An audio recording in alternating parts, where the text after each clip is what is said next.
Bismillahirrahmanirrahim. Assalamualaikum warahmatullahi wabarakatuh. Berita Al-Hijrah 6 Januari bersama saya Al-Muslim Muhammad Noor dan jurubahasa isyarat Azlina Muhammad Isam. Tajuk utama malam ini. Suami isteri direman bantu siasatan kes seleweng duit zakat.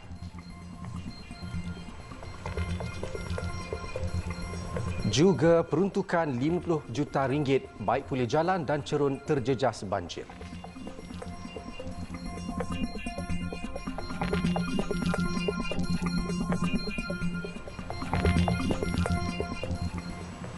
Seorang wanita dibunuh dengan kejam apabila bahagian badannya disumbat ke dalam tong sampah dan dibuang di longkang di Kampung Rimau, Pulau Sebang, Alur Gajah, Melaka minggu lalu. Ketua Polis Daerah Alur Gajah, Superintendent Arsyad Abu berkata, lebih tragis apabila bahagian kepala, tangan dan kaki mayat wanita dianggarkan berusia 20 hingga 30-an tidak berada di lokasi dan dipercayai telah dipotong. Beliau berkata pihak polis pada awalnya menerima maklumat awal pada 31 Disember lalu sebelum mayat berkenaan ditemui dalam keadaan tanpa pakaian dan hanya beralaskan kain merah. Pihak polis sedang mengesan baki anggota badan yang masih belum ditemui selain melakukan ujian asid deoksiribonukleik DNA terhadap 2 laporan orang hilang, namun hasil ujian disahkan negatif. Tambahnya bahagian badan yang ditemui juga sudah mula mereput dan dipercayai telah dibunuh antara seminggu hingga 10 hari. Kes diklasifikasikan sebagai kes bunuh dan mayat wanita itu telah dihantar ke Hospital Melaka untuk bedah siasat. Orang ramai yang kehilangan ahli keluarga terdekat diminta menghubungi Balai Polis berhampiran untuk membantu siasatan. Sepasang suami isteri ditahan kerana disyaki menyeleweng 9.62 juta ringgit wang zakat Majlis Agama Islam dan Adat Melayu Perak, MAIP. Ketua Polis Perak, Datuk Seri Muhammad Yusri Hassan Basri berkata kedua-dua suspek berkenaan direman 7 hari bermula hari ini bagi membantu siasatan. Memetik laporan bernama, polis mengesahkan suspek lelaki berusia 50 tahun dan isterinya 53 tahun yang dilantik sebagai ejen kutipan zakat MAIP ditahan di Kuala Lumpur kira-kira pukul 12.35 tengah hari semalam. Semalam, Pengarah Jabatan Siasatan Jenayah Komersial Bukit Aman Datuk Seri Ramli Muhammad Yusof memaklumkan sebuah syarikat dilantik sebagai ejen kutipan zakat oleh MAIP disiasat selepas disyaki menyeleweng kutipan zakat selepas syarikat terbabit gagal mendeposit wang berkenaan bermula Mac hingga September 2023. Kes itu antara 4 kes jenayah pecah amanah berkait kutipan zakat sepanjang tahun lalu dengan jumlah keseluruhan kerugian berjumlah 9.71 juta ringgit. Kes disiasat di bawah Seksyen 409 Kanun Keseksaan kerana melakukan pecah amanah. Kementerian Perdagangan Dalam Negeri dan Kos Sara Hidup KPDN menyerbu kilang pemproses ubat batuk tiruan di Mantin Negeri Sembilan pada 15 Disember lepas. Serbuan itu melibatkan rampasan berjumlah hampir RM240,000 selain penahanan seorang wanita warga tempatan berusia 38 tahun yang mengaku bertanggungjawab ke atas premis terbabit. Hasil serbuan menemukan 10,000 botol ubat batuk telah siap dibungkus bersama 900 liter cecair disyaki ubat batuk. Kilang berkenaan didapati menggunakan jenama ubat batuk terkenal disyaki tiruan. Selain itu, 2 bangunan industri yang dijadikan tempat pemprosesan turut disita dengan nilai keseluruhan dianggarkan 2.6 juta ringgit. Sementara itu, 56 akaun dibekukan dengan 4 daripadanya akaun syarikat dan akaun individu berjumlah 10.68 juta ringgit. Menurut KPDN, operasi bersepadu itu dilakukan hasil aduan yang diterima serta risikan awal selama 3 bulan sebelum serbuan dibuat. Kes disiasat di bawah Akta Pencegahan Penggubahan Wang Haram, Pencegahan Pembiayaan Keganasan dan Hasil daripada Aktiviti Haram Akta 613, Akta Cap Dagangan 2019 Akta 815 dan Akta Racun 1952 Akta 366. Kota Tinggi kekal menjadi daerah paling terjejas banjir apabila jumlah mangsa tidak berubah di mana 793 penduduk daripada 197 keluarga masih ditempatkan di 8 PPS. Manakala di Mersing, 2 PPS masih beroperasi dan menempatkan 272 penduduk daripada 72 keluarga. Di Keluang, seramai 84 penduduk daripada 28 keluarga masih ditempatkan di sebuah PPS dan jalan di kampung orang asli Peta di Mersing masih terputus hubungan dan tidak boleh dilalui. Jalan Mawai Lama di Kota Tinggi juga tidak boleh digunakan semua jenis kenderaan kerana ditenggelami banjir. Sementara itu, dalam perkembangan terbaru, Pengerusi Jawatan Kuasa Pengurusan Bencana Negeri Tan Sri Dr. Azmi Rohani berkata, jumlah mangsa banjir di negeri ini berkurangan kepada 1,149 penduduk daripada 297 keluarga di 11 PPS. Daerah Johor baru pulih sepenuhnya selepas pusat pemindahan sementara PPS terakhir di daerah itu yang menempatkan 43 penduduk ditutup pukul 3 petang tadi. Kementerian Kerja Raya memperuntukkan lebih 50 juta ringgit bagi membaik pulih jalan yang rosak serta cerun runtuh di beberapa negeri yang terjejas banjir. Menterinya Datuk Seri Alexander Nantalinggi berkata Kelantan merekodkan nilai kerosakan tertinggi membabitkan kos keseluruhan 10.6 juta ringgit selain dari negeri Terengganu. Yang kita difahamkan oleh Malaysia iaitu MTL ni, musuh melaut ni berlaku sehingga bulan Februari. Jadi ini baru masuk bulan Januari. Jadi kita dah bersiap siaga lah, bersiap sedia. Di peringkat JKR kita ada yang kita panggil Big Band, iaitu Bilik Gerakan Bencana dan juga bersama dengan pihak-pihak yang lain kita memantau dan kita gerak dengan segera lah untuk membantu seperti ini. Jadi kesemua projek baik pulih tersebut dijangka dapat disiapkan pada April ini, iaitu sebelum sambutan Aidilfitri. Beliau berkata demikian dalam sidang media selepas meninjau pemindahan jambatan beli di Jalan Kampung Sungai Sem Jeli yang runtuh. Media sebelum ini melaporkan jalan utama Dabung Jeli runtuh dan ditutup kepada semua kenderaan menyebabkan laluan yang menghubungkan 20,000 penduduk tempatan terputus. Runtuhan sepanjang 5 meter berlaku pada jam 3.30 petang Isnin lalu disebabkan kegagalan sistem saliran selain kawasan terbabit dinaiki air akibat banjir. Pembinaan jalan laluan kekal di kawasan terbabit dijangka akan dapat disiapkan dalam tempoh 2 bulan dengan kos RM700,000.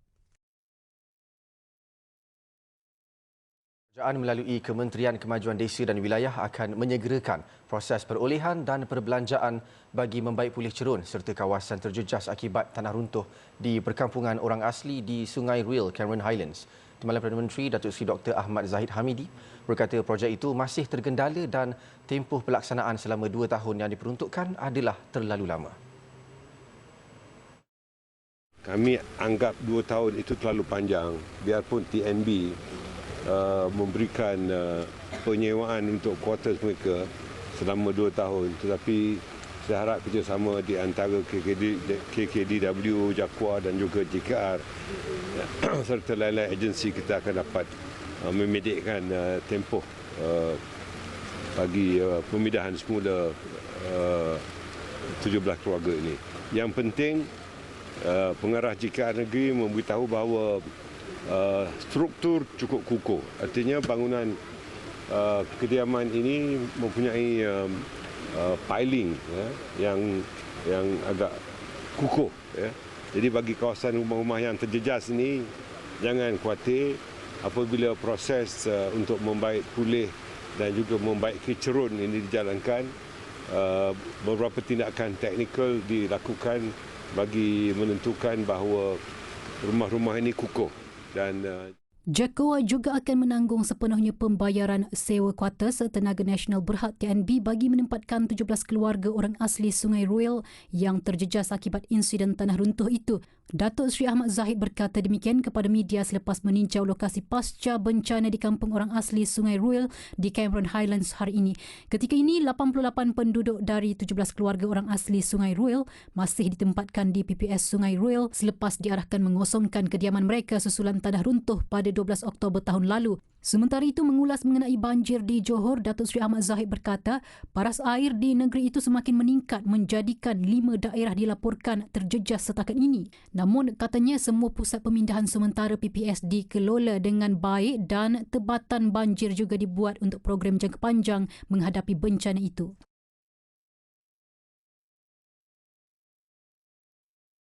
Makanan dan minuman antara bantuan penting untuk mangsa banjir, terutama buat mereka yang terpaksa berlindung di Pusat Pemindahan Sementara PPS. Jadi bagi memastikan bengkalan mencukupi, Yayasan Ikhlas menyalurkan kira-kira 5,000 botol air minuman kepada mangsa banjir yang bukan sahaja boleh digunakan untuk minum tetapi juga memasak. Pengarah Perhubungan Korporat Yayasan Ikhlas Kamarudin Kasim berkata jika mangsa banjir mendapat makanan dan minuman mencukupi, ia dapat membantu menjaga kesihatan mereka terutama mangsa yang terkesan emosi akibat dugaan kehilangan harta benda.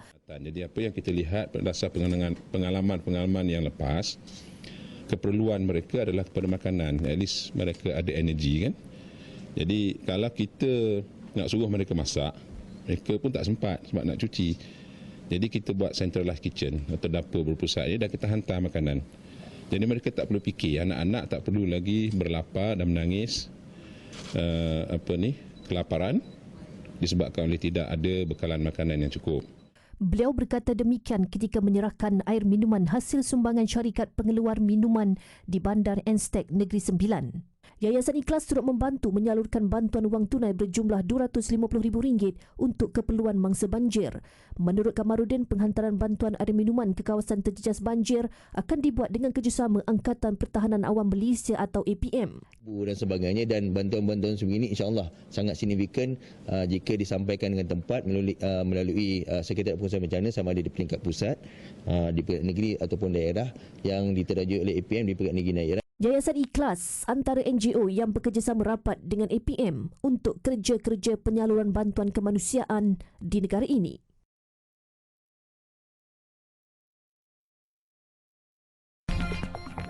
Gaza tidak boleh lagi didiami.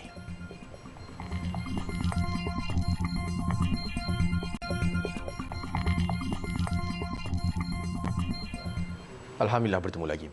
Beralih ke perkembangan perang di Gaza. Setiausaha Negara Amerika Syarikat Antony Blinken digesa menyedari kesilapan sokongan membutatuli yang dilakukannya 3 bulan lalu. Sementara itu, sokongan Ketua Biro Politik Kumpulan Hamas Ismail Haniyeh berkata Blinken seharusnya memberi tumpuan untuk menamatkan pencerobohan dan menamatkan pendudukan semua wilayah Palestin. Tegas Ismail Haniyeh, sokongan Amerika Syarikat ke atas Israel telah mengorbankan lebih 22,000 orang selain menyebabkan pemindahan besar-besaran, kelaparan dan penyakit. في ضوء زيارة السيد وزير الخارجية الأمريكي مجددا للمنطقة، نحن نأمل من سيد بلينكن أن يكون قد استخلص العبر من الأشهر الثلاثة الماضية وأدرك حجم الأخطاء التي وقعت بها الولايات المتحدة بدعمها الأعمى للاحتلال الصهيوني وتصديق أكاذيبه، مما تسبب بمجازر وجرائم حرب ضد أهلنا في غزة غير مسبوقة. Haniyeh juga menggesa pegawai negara Arab dan Islam yang akan ditemui Blinken untuk menyampaikan bahawa masa depan rantau itu dan kestabilannya berkait rapat dengan perjuangan Palestin tidak dapat dielakkan. Blinken memulakan lawatan serantaunya dari Turki pada petang Jumaat, kemudiannya melawat Greece, Jordan, Qatar, Emirat Arab Bersatu, Arab Saudi, Israel, Mesir dan Tebing Barat sehingga 10 Januari ini. Sementara itu, Ketua Kemanusiaan Pertubuhan Bangsa-Bangsa Bersatu PBB Martin Griffiths menyifatkan Gaza kini menjadi kawasan yang tidak boleh didiami selepas pengeboman tanpa henti oleh tentera Israel sejak 7 Oktober lalu. Gaza telah menjadi tempat yang dipenuhi kematian. Dalam kenyataannya, Griffiths berkata penduduk Gaza menyaksikan ancaman setiap hari, ibarat menunggu kematian sementara dunia hanya memerhati. Komuniti bantuan kemanusiaan ditinggalkan dengan misi mustahil untuk menyokong lebih daripada 2 juta orang. Tambahnya, ketika sebahagian besar semenanjung Gaza sudah musnah, serangan udara berterusan sepanjang malam di bandar selatan Khan Yunis dan Rafah serta bahagian tengah Gaza terus berlaku. Agensi Kanak-kanak PBB memberi amaran bahawa pertempuran, kekurangan zat makanan dan perkhidmatan kesihatan mewujudkan kitaran maut yang mengancam lebih 1.1 juta kanak-kanak di Gaza. Bulan Sabit Merah Palestin melaporkan tembakan giat dilepaskan di kawasan sekitar Hospital Al-Amal dekat Khan Yunis hari ini. Tegasnya, peperangan ini tidak sepatutnya bermula, tetapi sepatutnya sudah lama berakhir. Kemah basah kuyup tiap kali hujan lebat dan ketika musim sejuk pula, tubuh mereka diselubungi kesejukan. Begitulah lumrah hidup di kem-kem pelarian yang hanya beralaskan tikar serta membumbungkan kain kanvas. Lebih menyedihkan, situasi itu dilalui mereka hampir 5 tahun lamanya selepas lari dari konflik perang. Nazirah Syaringat yang mengikuti misi kemanusiaan ke Yaman baru-baru ini ada laporannya. Jika musim panas, terik mentari serta bahang pula menyapu tubuh mereka. Lebih-lebih lagi banyak kemah-kemah pelarian didirikan di atas tanah gersang dan lapang di Maghrib.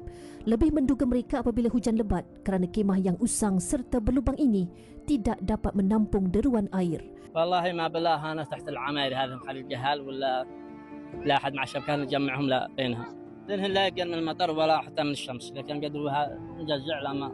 Dengan hanya bertiangkan ranting kayu dan kanvas yang sudah uzur, Amir menghabiskan 4 tahun hidup di sini bersama 8 anaknya serta 5 anak saudara yang kehilangan ayah dan ibu mereka dalam perang saudara.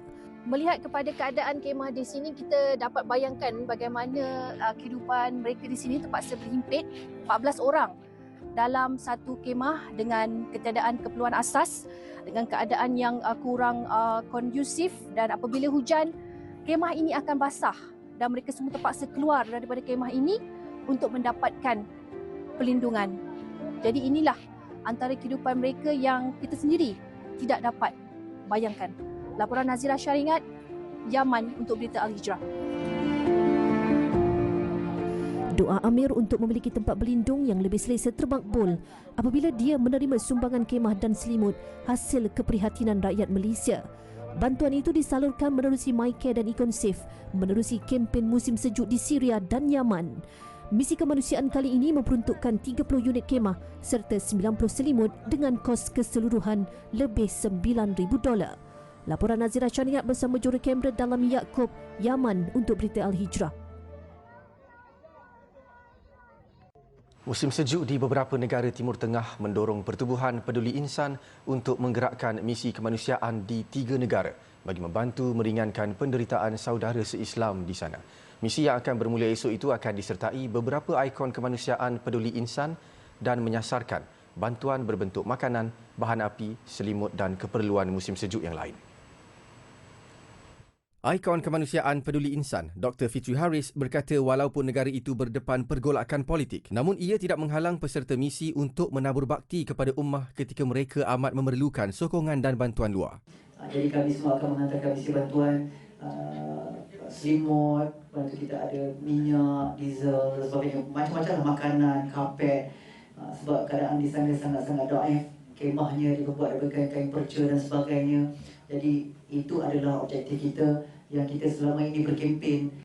Peduli Insan dalam pada itu berharap misi tersebut berjalan tanpa sebarang halangan dan bantuan sampai kepada individu memerlukan di sana. Dan Alhamdulillah Allah berikan Farha peluang bersama dengan Peduli Insan. Peduli Insan sendiri yang mesej Farha pada masa tu, perasaan Farha Masya Allah.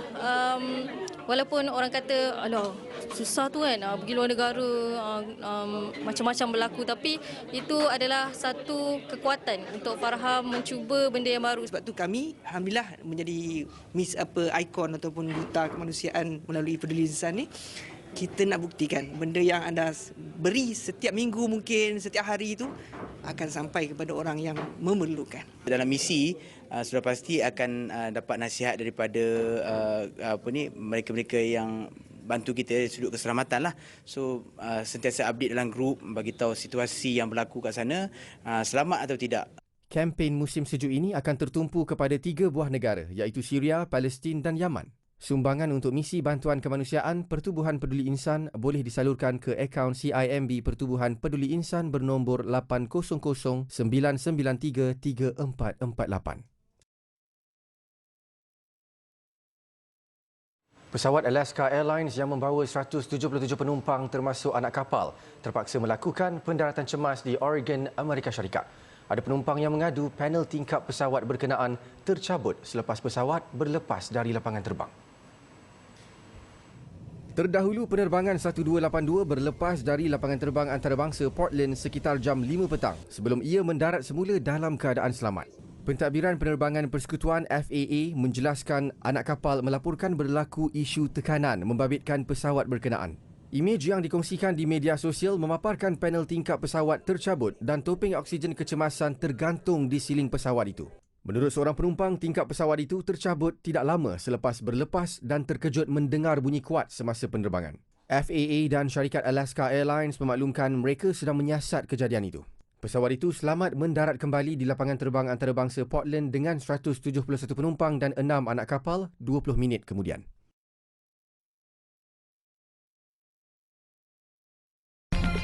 Seketika nanti, persiapan operasi haji siap 70%. Bertemu lagi. Meskipun operasi haji 1445 Hijrah berbaki sekitar 5 bulan lagi, namun persiapan tabung haji bagi menyantuni Duyufur Rahman sudah mencapai tahap 70%.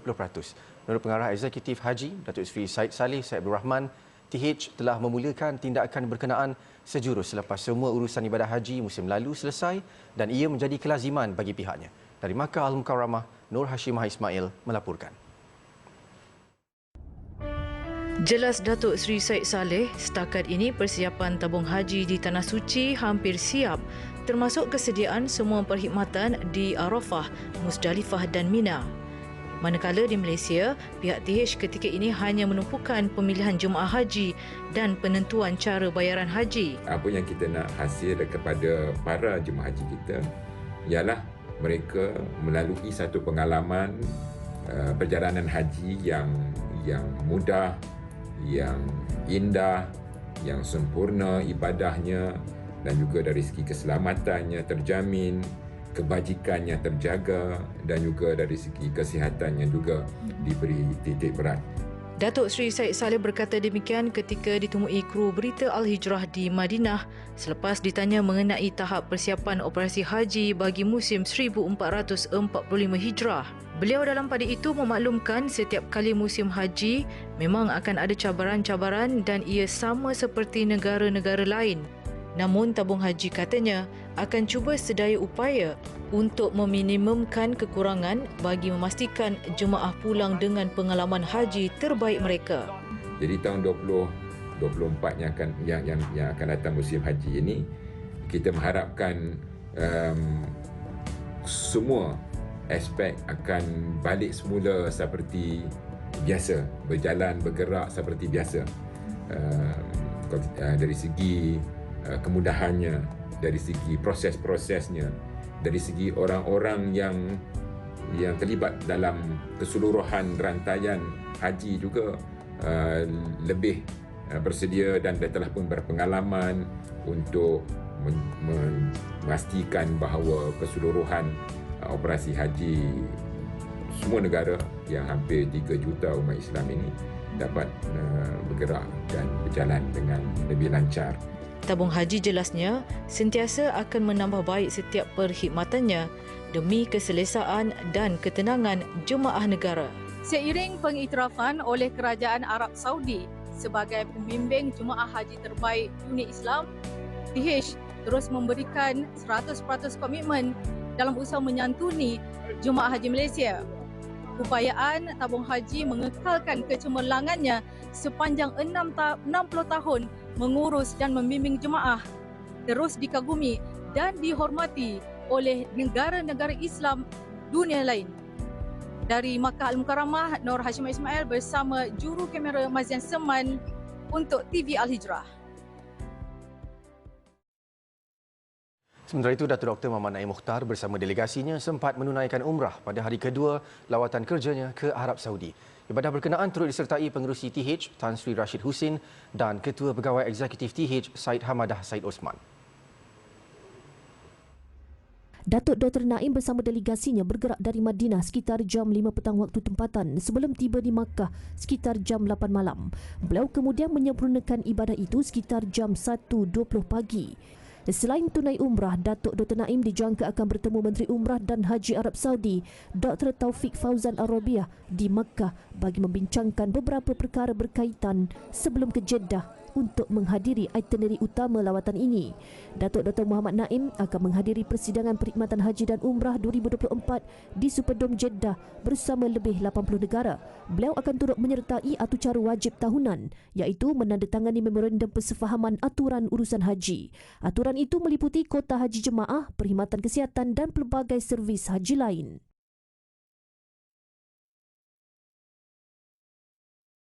Selepas 7 episod bersiaran, 4 kumpulan bakal berentab bagi merebut gelaran juara pada pusingan akhir pentas Marhaban malam ini. Debaran kian terasa sementara menantikan pentas penentuan itu yang akan bermula setengah jam dari sekarang. Untuk merasai bahang serta persiapan pentas Marhaban, kita bersama Hanisa Hasanuddin yang sudah bersedia dengan tetamu istimewanya di pentasannya. Silakan Hani.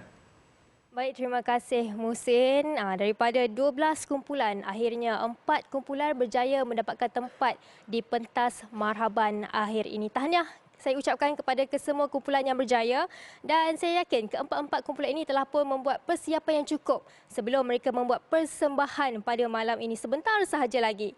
Dan untuk malam ini seperti yang disebut Musin tadi, saya tidak berkeseorangan kerana pada malam ini saya bersama dengan seseorang individu yang sangat setia menilai semua kumpulan daripada minggu 1 sehingga minggu separuh akhir lepas. Siapa lagi kalau tak bukan Ustazah Asni Mansur, juri tetap pentas Marhaban. Assalamualaikum Ustazah. Waalaikumsalam warahmatullahi wabarakatuh. Alhamdulillah semangat malam ni. Okey, baik Ustazah. Kalau kita tengok Ustazah setia daripada minggu 1. Bagaimana Ustazah melihat prestasi kumpulan-kumpulan yang berjaya sehingga ke pentas akhir Marhaban ni Ustazah? Alhamdulillah saya nampak mereka mengekalkan kebolehan dan bakat yang ada dan mereka nampak berusaha untuk add on ataupun untuk tambah upgrade lagi nilai-nilai yang mereka dah ada lah. Dan saya nampak usaha ni menyengitkan lagi pertandingan pentas Marhaban ni, masya-Allah. Tapi pertandingan ni pertandingan yang sihat. Insya-Allah. Baik Ustazah, macam hari ni pentas akhir. Jadi apa yang juri akan nilai untuk memilih kumpulan mana yang akan menjadi juara ni? Bila dah akhir, sudah tentu kami kena mencari salah. Yang kedua, bila dah akhir, kami akan mencari yang terbaik di antara yang baik.